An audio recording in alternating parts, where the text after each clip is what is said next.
Hi, Eric Wilson here, 30-year independent licensed mechanic. In the next short while, I'm going to show you the inside story on this 2009 Nissan Versa, and so you can make yourself an informed decision. Now, coming in on the front right tire, you got about 30% tread on all season radios, down but not out. Now, coming behind the front right tire, the first thing I want to point out, this is the right outer tie rod. Now, this is the only thing that holds the right wheel to the steering.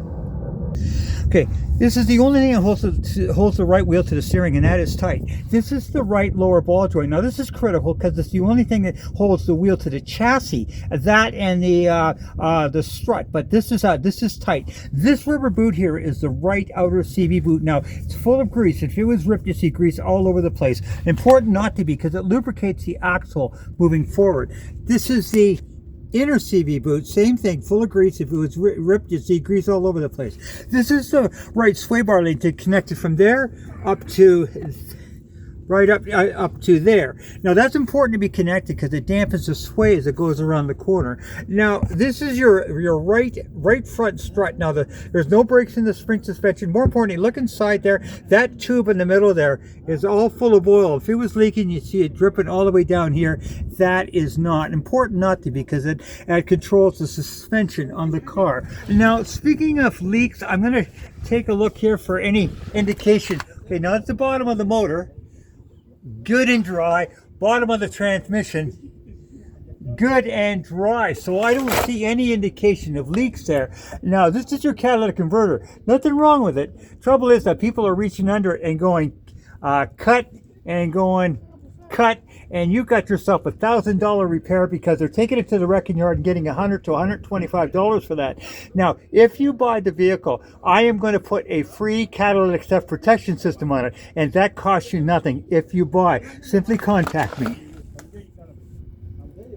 Now, coming in on the right rear tire, down about 30% there. Again, down but not out. Now, coming behind the right rear tire, first thing I want to point out, the right rear spring suspension, that is no cracks, no breaks. This is your right shock. Now, same thing, full of oil. If it was leaking, you see it dripping all the way down here. Your brakes, you've got about 20,000 K left on the rear brakes, about 30,000 K, a little less brakes on the back than you have in the front. Okay, or then you have in the back than you have in the front.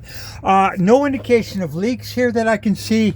Bottom of the car, your exhaust, no cracks, no breaks. Other than surface rust, not seeing anything of rust issues. No major rust issues that I can see. No structural or open holes. Now, coming into the left front tire, you got about 30% tread left, definitely down, but not quite out. Coming behind the left front tire, left outer tie rod is tight, left lower ball joint is tight, left outer CV boot, good and dry, left inner CV boot, good and dry. More importantly, look behind there, very dry, and that's important. No leaks on your driveway. Your left spring suspension, no cracks, no breaks.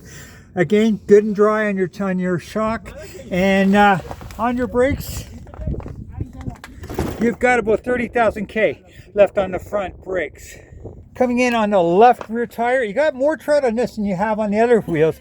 On this one, you got about 50% tread, a little more tread there. Coming behind the left rear tire, your left rear shock, good and dry. Your left rear spring suspension, no cracks, no breaks.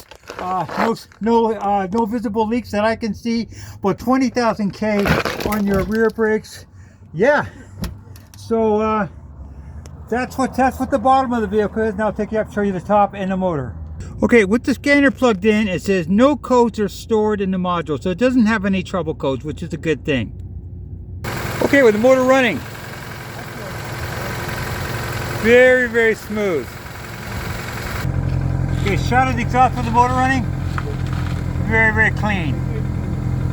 Now, one thing I always do is I take off the cap and I look underneath for any indication of white goo. Now, white goo would be a mixture of oil and antifreeze, and which is a head gasket. Now, I don't see any indication of that in this at all. And so, actually, honestly, this motor's running really half decently, and as far as I can tell, other than the fact that the four tires are definitely down, I'm not seeing any major issues that you might want to, that you have to address. Do have a crack in your windshield there. Now, if you buy, what you're going to do is you're going to come back to me, because I'm going to put this catalytic in it. They're going to put these cables on your catalytic converter, so that when people are laying on the ground, they reach up, they hit these with the Sawzall, and they say forget it and move on. That's going to save your cat. Number two, I'm going to put this on the motor. Now, this on the motor, I've used these for 30 years, and it saves 15% gas, gas or diesel fuel. I've used them for 30 years. They never fail. This is going to plug into the OBD 2 port, and the combination of these two are going to save you 15% of your fuel mileage. Now, that is free if you buy. Now, in addition to that, I'm also going to give you 2 more of these, because I'm going to show you where to put them on your house, believe it or not, on the furnace, on the fuel line to the furnace, the natural gas line to the furnace, and the natural gas line to the water heater. They just clamp on, and they are going to save you 10% on your natural gas. And again, I've done it for 30 years. It never ever fails. It never stops.